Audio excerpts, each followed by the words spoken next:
Yo, yo, yo, yo, yo, this is part 6 of my fucking dot hack video. Alright, let's get started. I'm drunk. Let's talk about dot hack for a second. Alright, cool. So, I found this room. Oh, yeah, by the way, I finished dot hack infection. There's a lot of bullshit that goes on in dot hack infection. Let me be honest. It's a lot of stab, stab. Let's use some bullshit attacks, and yeah, whatever. The combat. There's no one wants to watch that shit. Not that necessarily I expected anyone to watch in the first place, but whatever. Point is, the important story parts. I found a couple of them, and I recorded a couple of them, and I'm gonna talk about them. Yeah, let's go. And so I shall name her Aura. Without you, she would not exist. The shining girl, Aura. This is Harold Harowick, the creator of the video game Fragment, otherwise known as The World. He created Aura, and he created her using. I don't think he used necessarily Emma Wylant's DNA, but he definitely used her characteristics as far as he could tell to create a kind of surrogate daughter of him and her and his unrequited love. Because of course, well, not of course, you wouldn't know, but Emma Wylant didn't love him. Emma Wylant being the creator of the Epitaph of Twilight, which is the poem that the entire world is based off of. So yeah, he's saying right here. This is a note from him, saying, "And so I shall name her Aura." So this is her naming her. You know, without you, she wouldn't exist. You know, let's go and continue. Yep. Let's go and speed that up. Let's go backwards a bit. I will entrust her with our will. You know, basic. You're my child stuff. Our future is in her hands. She is our child. I'm assuming that's the last word that he wants to say. That's just him saying that. Alright, so let's look at the room real quick. The room is filled with a bunch of copies of a teddy bear. A very creepy teddy bear, but, you know, nevertheless a teddy bear. There's 2 teddy bears on the fucking bed. That would more than likely represent her parents that don't necessarily exist, but they look copy and pasted as if a computer did it, as if the computer recognized a bear as something that like calms a child down and or keeps them like in one place. So of course just give them as many teddy bears as possible and just throw them in there, and there you go. Like there's a lot you can assume from this picture, but this is basically where Aura slept. You know, it's a room created either by Harold or by Morgana to keep her in there while she was being created. So yeah, that's that. Let's see. What? You mean the girl who gave you the bracelet? Yeah, I think it's her. Now, Tsukasa, Kite and Black Rose have really no idea about any of this shit. Like, that's what I love about the series. A lot of people don't have all the information at one point in time. They're all kind of figuring all that shit out on their own. All right, I think this is the first part of the epitaph that you find. Shunning the field broken by a wave, the shadowed girl whispers, "Surely, I will return." We'll go ahead and read the rest of it. Alas, the truth unbeknownst awaiting her at journey's end, eternal mourning for her land, and that's the end of it. So, the idea, narratively, is there was something called the Epitaph of Twilight, which was a poem written by Emma Wylant, the not lover of Harold Harowick, but the love of Harold Harowick. He based the entire world off of that poem. The poem itself has no power. It's just what the world was based off of, but Morgana interprets it as that.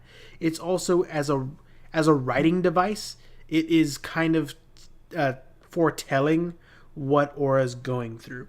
So, shunning the field broken by the wave. So we know that the cursed wave, which is the 8 bosses that are going to be coming after Kite and the bracelet and trying to kill Aura and basically sustain the life of Morgana. The Cursed Wave is coming and has basically been chasing her the entire time. This entire time during Infection, Skeeth, the first wave, the Terror of Death, has been chasing Aura in order to break her, in order to data drain her. So this is kind of foreshadowing what's happening right now. Shutting the field broken by the wave, the Shadowed Girl, which is basically Aura, whispers, "Surely I will return." So if we're assuming it's Aura, then surely I will return to this place, maybe return to peace, whatever. She's being chased. But let's see, let's go on to the next line. Alas, the truth unbeknownst awaiting her at journey's end, eternal mourning for her land. So basically it's just the poem itself is talking about something completely different. It's basically the lore of this world. It's talking about something completely different. But as it pertains to the story, Aura is, trying to get back, but it's kind of foreshadowing what's going to happen to her, which we'll see in the next video that we'll look up. Let's see if we can get there. Yeah, this one. No, not this one. That's Kubia. All right, this one right here. Let's go back. We'll see in this one. This is the final boss of the entire fucking thing. You find Aura, and you want to ask her questions, but she has been finally captured by Skeeth, the Terror of Death. Taking a drink. No. Yeah, Kite. Yeah, you fucked up. You should be helping her right now. Whatever, and she's about to get data drained. And yeah, that's pretty rough. And she's fucking gone. Yeah. And she gets split into 3 different pieces. And that's the entire point. That's the unbeknownst to her, endless sorrow, blah, blah, blah. And that's when you fight Skeeth. So Skeeth was pretty hard, actually. Oh wait, no, that's actually pretty cool. And then you see this little thing. These are all the intros. Something else that, I wish I had the audio for these videos. For some reason, I fucked up and I didn't get the audio for these videos. Whatever. Every single boss has its own little, its own music. And yeah, this is Skeeth, the Terror of Death. Every single boss represents a certain portion of what Morgana is studying from, humanity. Skeeth is studying the terror of death. What happens when how people react when they die. See, I don't know if you watch my previous videos, actually, to be honest, I may not have even talked about this yet, but every single boss represents something that the program Morgana is studying about humanity. And because whenever you're going to another world, you're going to be experiencing everything. So it's kind of the perfect way to see the full scope of humanity without losing any resources. So when someone dies, they feel the real terror of death. So you can study that psychologically. And that's what Skeeth is for. That's what that part of Morgana is for, to study how people react to death. And there's 7 others. For one of them is unrequited love. Another one is greed. Stuff like that. Sort of like the sins, but a bit more specific about what part of the human psyche they represent. So yeah, Skeeth is the Terror of Death. We'll just go on because in the end, it's a boss battle. He data drains and that's all cool. Let's go to the end. All right. Yep, this is the final. This is the end. Yep. You beat Skeeth, and here's the thing: every single boss is linked to Morgana is basically a part of Morgana. Whenever they're defeated by, data draining them and destroying them, a part of Morgana gets destroyed, and the Morgana is linked with the entire world. So everything starts shaking, and people DC, and it's pretty cool, how everything is connected like that, and none of it's explained to you. It just kind of happens, and you can assume a lot of it just based on context and knowing how technology kind of works.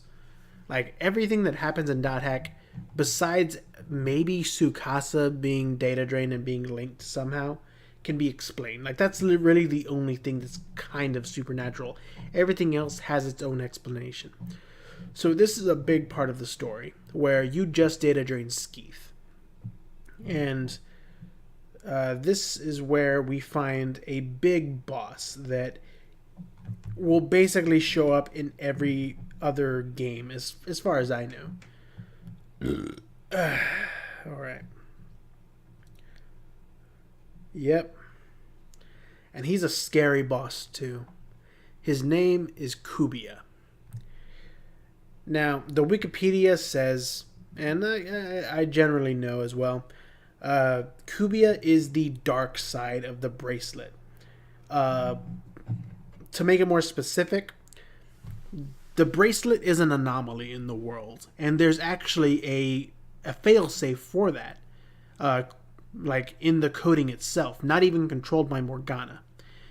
Basically, if something like that happens, a program called Kubia comes to destroy that anomaly. And because the bracelet is so strong, Kubia spawns as this crazy ass boss monster that you have to basically destroy. And I know you destroy it in Mutation, definitely, but I think you destroy him in Outbreak and Quarantine as well. And yeah, Kubia is the system's natural reaction to the bracelet. By the way, that's Helba. Helba is a hacker, and we'll learn more about her in the later games. She's been leading you on the entire time. Oh shit, my bad. You'll see my lo-fi hip-hop station. And that was the end of the game. And I'll go ahead and show you... I think this one is... Yeah, this is Mutation. Yeah. Some mail. Yeah, I love this part of it, where you get the news about the random events that are happening in the real world. That's just so cool. It's why I love this series. Just, you learn so much about the outside world, and it's in a real world context. Of course you would read the news on a fucking browser. But yeah, go on. So this is it. Everyone DC'd after Skeeth was destroyed. So everyone's kind of freaking out. They think it's kind of like a virus. And specifically, they're worried because of this thing right here called Pluto's Kiss. Pluto's Kiss was a computer virus that infected a bunch of PCs and almost caused a nuclear winter a bunch of years ago. And the only OS that was able to survive was Ultimate OS. And yeah, so everyone's all worried and shit, and there you go. And that's the beginning of Mutation. So yeah, I just wanted to go through a bunch of videos. Infection was really fun. It was a great game. I'll be going on to Mutation next, and I actually kind of like this format a bit. So yeah, overall, I hope the music got in there too, because I don't mind there's being some music as well. Go check out this lo-fi hip hop station; it's really good. And yeah, I'll see you in the next one.